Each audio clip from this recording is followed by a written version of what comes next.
안녕하십니까. 최명근 평가사입니다. 하우패스에서 2차 감정평가 이론하고요, 1차 부동산 학원론 강의하고 있습니다. 처음 이제 신규 진입하시는 분들, 이제 우리 감정평가사 시험 공부를 어떻게 해 나가셔야 되고, 또 어떤 점에 이제 유의해서 공부를 하셔야 되는지 이제 좀 설명을 해드리려고 시간을 마련했고요. 지금 이제 여기 타이틀 자체가 9월, 10월 진입자인데, 처음 이제 공부를 하시는 분들, 근데 우리 시험이 이제 내년 3월 첫째 주 토요일 날 있다 보니까 그 1차 시험을 준비하는 시간으로서는 이제 거의 9월이나 10월에 진입을 하시는 게 내년 1차를 노리시는 상황에서는 거의 막바지예요. 그래서 시간을 허비할 그럴 겨를이 전혀 없다는 얘기죠, 지금. 그래서 1차 시험을 어떻게 이제 준비를 하셔야 되고, 어떤 점에 초점을 맞추셔야 되는지 조금 이제 전해드리려고 하나하나 이제 설명을 해드리도록 하겠습니다. 크게 이제 세 가지에 맞춰갖고 이제 말씀을 드리려고 하는데요. 첫 번째가 1차 시험이 어떤 과목으로 이루어져 있고, 또 이제 어떻게 받아들여야 되는지 이런 것들 설명을 해드리고, 보통 이제 여러 가지 경로를 통해서 정보를 수집을 하셨을 텐데, 감정평가사 1차 시험이라는 게 이제 한 6개월 정도면 충분하다라고 이제 말씀들을 하시는 경우도 있고, 이미 이제 합격을 해서 나가시는 분들이 그렇게 이제 말씀을 하시는 경우도 있고, 지금 이제 공부를 하고 계신 분들한테도 이제 조금 뭐 물어보거나 그러면 한 6개월 정도면 충분할 거야 라고 이제 말을 하는 경우가 있는데, 그게 이제 기간상으로는 맞을 수가 있어요. 맞을 수가 있는데, 그 6개월을 어떤 식으로 보내야 되고, 어떤 요소들이 갖춰졌을 때 6개월이 합당한 기간이 되는지 조금 그 이면을 살펴볼 필요가 있다라는 거죠. 그래서 그 두 번째에서 그걸 말씀드리고, 우리가 이제 전업수험생으로서 공부를 하시는 분들만이 아니라, 이제 이 자격증 자체가, 평가사라는 자격증 자체가 일반 대중한테 이제 조금 이제 알려지는 그런 이제 범위가 넓어지다 보니까, 직장 생활을 하시면서 아니면 이제 공부 외에 다른 업을 조금 하시면서 시험을 준비를 하시려고 하시는 분들이 간혹은 아니고 조금 많아진 것 같아요, 요즘에. 그런 분들도 지금 시점에 있어서 나는 공부만 하는 게 아닌데, 내년에 1차를 준비를, 즉 2019년 1차를 목표로 해야 되는가, 아니면 지금부터 내년 시험은 포기를 하고 1차는 시간이 얼마 없으니까 2020년 1차부터 준비를 하기 위해서 다른 전략을 선택을 해야 되는가 고민이 되실 수가 있단 말이에요. 그래서 그 부분에 맞춰가지고 세 가지 측면을 조금 말씀을 한번 드려볼게요. 자, 처음에 보면 이제 1차 시험 과목의 이해라고 나와 있죠. 우리 시험은 이제 5과목에 걸쳐갖고 하루에 시험을 보게 되는데, 가장 최근에 본 시험이 올해 이제 3월에 치러졌던 제28회 시험이었었어요. 28회 시험에서는 전체 1683명이 대상이었는데, 응시는 조금 덜 했네요. 1432명이 응시를 해갖고, 합격이 582명이나 나왔어요. 즉, 합격률이 40%를 넘는 시험. 단순한 수치적인 통계로만 살펴보면 그렇게 어려운 시험은 아니다라는 생각이 조금 들을 수가 있단 말이에요. 뭐 일면타당한 면도 없지 않아 있습니다. 열심히만 하시고 정확하게 공부만 해주신다면 합격을 하는 데 있어서 그렇게 어렵지가 않다라는 거지. 6개월이라는 기간 동안만 공부를 한다고 하더라도요. 그러면 이제 5과목에 대해서 좀 살펴보면, 민법하고 경제학, 원론, 그 다음에 이제 부동산학 원론이 없었다가 2년 전에 이제 추가가 됐어요. 그리고 감정평가, 관계, 법규, 그 다음에 이제 회계학인데, 다른 거는 됐고요. 과락률을 좀 보실 필요가 있어요. 맨 마지막에 이제 명시가 되어 있는, 적시가 되어 있는 회계학 같은 경우는 과락률이 41.52%잖아요, 지금. 그럼 거의 시험을 보게 되면 10명 중에 4명은 40점 미만의 득점을 해서 과락을 맞는 과목이 회계학이라는 의미고요. 그 다음에 이제 두 번째 과락률이 높은 시험이 경제학 원론. 2018년도의 시험에서는 경제학 원론의 과락률이 조금 낮아졌어요. 그러니까 원래는 이것보다는 좀 높거든요. 드리고 싶은 말씀은 그거예요. 회계학하고 경제학 원론을 필수적으로 잡지 못하면 다른 과목을 아무리 잘 친다고 하더라도 한 과목 이상의 과락만 있으면 무조건 불합격이기 때문에, 총점과 평균을 넘는다고 하더라도 60점이요, 평균. 즉 시험에 떨어지게 된다라는 말씀을 드리고 싶다는 거지. 민법 같은 경우는 18%밖에 안 되고, 부동산학으로는 제가 이제 강의하는 과목인데, 과학률 굉장히 낮죠. 초기 시험이야 초기 시험이라서 그럴 수도 있는 거고, 아직 문제 풀 자체가 정착이 안 돼서 그런 경향이 조금 나타난다고 분석을 저는 하고 있고요. 감정평가 관계목표가 조금 어려웠나 봐요. 그래서 2018년도에는 20%가 조금 넘는 과락률을 보이고 있네요. 넘어가세요. 그럼 이제 1차 시험의 학습을 어떻게 이제 꾸려가야 되는가라는 생각을 조금 해보시면, 회계하고 경제학은 보통은 이제 과락률도 높고 접근하기도 쉽지 않은 과목이다 보니까 회계학하고 경제학은 명과락 전략으로 간다라고 이제 말씀을 하시는 분들이 많은데, 실제 이제 공부를 해서 시험을 봐도 이 두 과목에서는 그렇게 높은 득점을 얻지 못하는 경우도 있고, 조금 열심히 해서 50점, 60점을 넘어야지 라고 생각을 하고 공부를 했다고 하더라도 명과락 수준밖에 안 나오는 경우가 비일비재하단 말이에요. 근데 명과락 전략하고 이제 물음표를 쳐놨잖아요. 그렇게 하면 안 된다는 얘기예요. 40점을 간 넘는 점수만 획득하려고 공부를 하시다 보면 40점을 목표로 하면 절대 40점이 나오기가 쉽지가 않아요. 보통 꽈락이 나온단 말이에요. 왜? 시험장의 어떤 컨디션이라든지 그날의 어떤 자기의 컨디션에 따라서 시험에 영향을 받는 요소가 굉장히 많기 때문에 쉽지 않은 싸움이 될 수가 있다라는 거예요.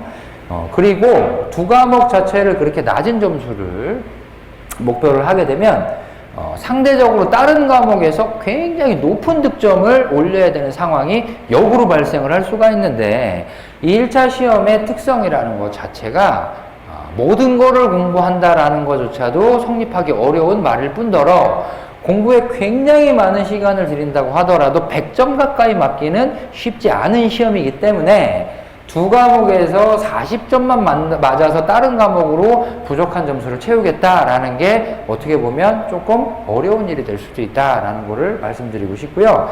마지막으로 그럼 60점이 목표다. 난 턱걸이로 합격을 할 거야. 요 정도 해가지고 60점만 맞으면 어차피 수석이나 60점 맞고 합격하는 놈이나 똑같은 거잖아 라고 생각을 하실 수도 있는데, 회계학하고 경제학에서도 일례로 말씀을 드렸지만 60점을 목표로 한다고 해서 60점이 딱 나오는 건 아니에요. 다른 전략이 조금 필요하다라는 거지.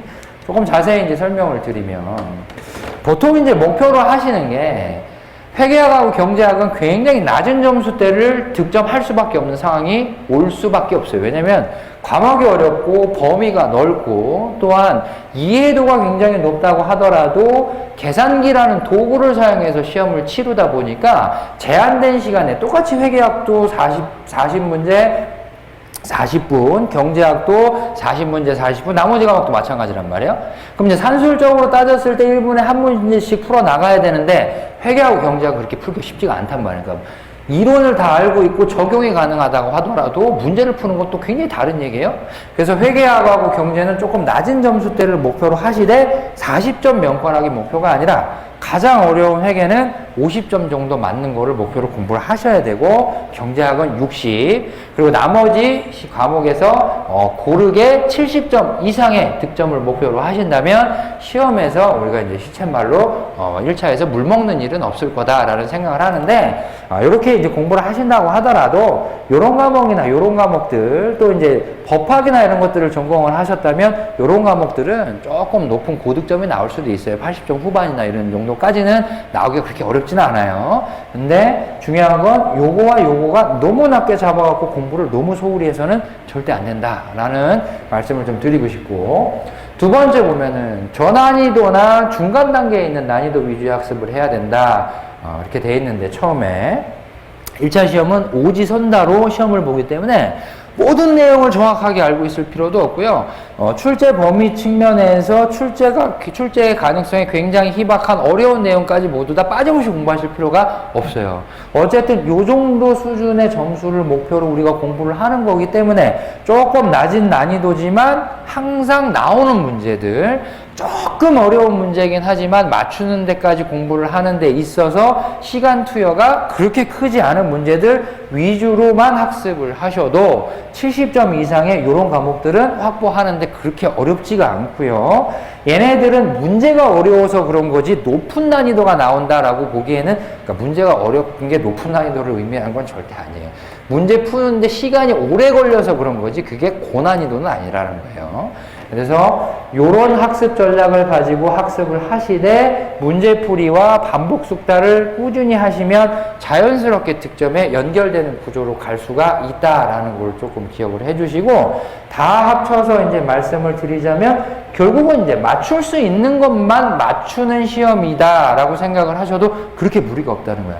아무리 한 과목에서 그 해에 튀게끔 어렵게 나온다고 하더라도 어느 정도 득점을 할 수 있는 문제들은 기본적으로 우리 소위 말해서 깔아주고 가는 시험이기 때문에 맞출 수 있는 것만 맞추는데, 그럼 이 맞출 수 있는 거는 이제 어떻게 판단을 하셔야 되냐? 그거는 당연히 저희 학원에 있는 그래도 10년 이상씩은 다 강의를 하셨고, 우리 학원계에서, 수험계에서 또 다른 학원에 비해서 봤을 때 우리가 이제 소위 이제 학원 강사 1타라고 얘기를 하잖아요.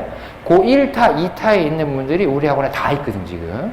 그런 분들이 요 정도까지만 공부를 하세요. 요거는 어려우니까 일단 한번 이해를 해보시되 안 되면 거르셔도 됩니다. 요 부분은 계속해서 나왔는데 주기상 봤을 때 올해는 나오지 않을 것 같아요. 라든지 아니면 지금 법령이 바뀌어서 어떤 게 굉장히 이슈가 되고 있으니까 이 문제는 꼭 나올 것 같아요 라는 것들을 하나하나 다 걸러 드린다라는 거지. 결국은 강의만 제대로 따라가고 시키는 것만 열심히 하고 맞출 수 있는 것만 제대로 맞춘다면 그거를 6개월 동안 빠짐없이 차곡차곡 이루어 나간다면 시험에 합격하는 건 어렵지가 않다라는 거죠. 근데 6개월 동안 그렇게 안 하고 혼자서 힘들게 기본 수업하고 있다가 이건 뭐야 저건 뭐야 하고 있으면 떨어질 확률이 높을 수도 있다라는 거죠. 자, 그런 측면에서 자, 그러면은 1차에 있어서 과연 6개월이라는 게 뭐냐라는 생각을 해보면 각 학원마다 이제 강의를 하고 있는 커리큘럼 자체가 조금은 이제 상이할 수도 있지만 기본적인 커리로 가는 게 먼저 각 과목이 어떤 측면을 가지고 있고 어떤 요소에서 시험이 나오고 기본적으로 이런 것들은 알아야 되겠다. 최소한 이 과목을 이해하기 위해서는 이런 것들은 조금 알고 우리가 공부를 하자라는 측면의 강의가 이제 기초 입문 강의가 있고요. 그 다음에 이제 처음부터 끝까지 전 범위에 대해서 기본적인 내용을 빠짐없이 학습을 하고 문제를 풀기 위한 어떤 준비로서의 다지는 기간을 기본으로 강의 수도 굉장히 제일 많고요, 여기가. 그러고 나서 이제 우리가 보고 이해하고 암기를 했다면 오지선다형이라는 어떤 출제의 문제, 어떤 이제 시험에 어떤 그 툴에 맞춰서 문제에 적응을 하게 되는 문제풀이 강의가 이제 있고요. 그 다음에 핵심적인 내용만 추려서 다시 보게 되는 최종 점검. 그리고 마지막 시험이 임박해 있는 상황에서 짧은 시간 동안 전 범위에 대한 내용을 빠짐없이 한번 세세하고 아주 이렇게 정리를 하는 마무리 특강이 예정되어 있는 게 기본적인 커리큘럼인데요. 보셔야 될 거는 이제 9월에 진입을 하게 되면 이제 6개월이라는 시간밖에 안 남은 상황이기 때문에 총 시간을 한번 보시자는 거야. 이게 이제 횟수예요, 횟수. 이제 4회씩 해가지고 이렇게 다 합치면 5과목이 22회가 되는 거고, 문제풀이는 다 합치면 288회, 최종 점검은 83회, 60회, 20회가 되는데, 이렇게 되면은 전체 이제 합쳤을 때 시간 자체가 한 횟수당 보통 3시간을 강의를 하기 때문에 다 합치게 되면 총 필요 수강 시간이 한 800시간이 조금 넘는 시간이 나온단 말이에요. 근데 우리가 이거를 이제 있는 그대로 800시간이다 라고 생각을 하기에는 쉽지가 않은 게, 이게 쉽지가 않은 게 왜 쉽지가 않냐면, 그게 이해를 하시면 안 되는 게, 우리가 지금 1차 같은 경우는 이미 기본 이론이 끝난 상태에서 문제풀이가 이제 10월 달에 들어가는 국면인데, 어차피 요건 이제 동영상 강의로 이제 해결을 하셔야 되는 부분이란 말이야. 그럼 이제 여기를 동영상 강의로 해결을 하시게 되면, 동영상 강의는 보통 1배 배속으로 듣는 경우가 거의 없어요. 동영상 강의를 하게 되면, 동영상 강의를 수강을 하게 되면, 적게는 1.2배에서 진짜 조금 집중력이 좋으신 분들은 한 1.5배까지도 가시더라고요. 그래서 배속으로 듣게 되면 우리가 생각하고 있는 그 1시간이라는 시간이 실질적인 물리적인 측면에서는 1시간이 아니라는 거지. 그럼 요 시간 800시간이 넘는 거의 900시간에 육박하는 이 시간이 뭐라고 생각을 해주시면 되냐면, 결국은 이 시간이라는 것 자체가 복습까지 다 하고 강의를 듣고 복습까지 다 하는 시간까지 맞췄을 때 요 시간에 어떤 합계가 나온다, 이렇게 좀 생각을 해주시는 게 맞다라는 거죠. 자꾸 앞으로 넘어가네. 자, 그러면 요거를 보고 우리가 6개월이라는 시간을 보고 생각을 하셔야 되는 건 뭐냐면, 이 강의 자체를 빠짐없이 수강을 하시고 복습까지 하시고 열심히 해주셔야 된다라는 건데, 강의만 듣는 거는 또 의미가 없잖아. 강의를 듣고 나서 복습을 하시고 문제 활용을 하시고 응용을 하시고 머릿속에 넣으셔야 되는데, 그렇게 빠짐없이 열심히 공부하는 시간이 6개월이면 충분하다라는 거지, 그냥 6개월이라는 시간 동안 강의만 듣고 있어서는 답이 안 나와요. 그래서 6개월 만에 1차 시험을 준비할 수 있다라고 얘기를 하는 거는, 6개월이라는 최소한의 시간을 가장 효율성을 극대화시켜서 공부를 했을 때 붙을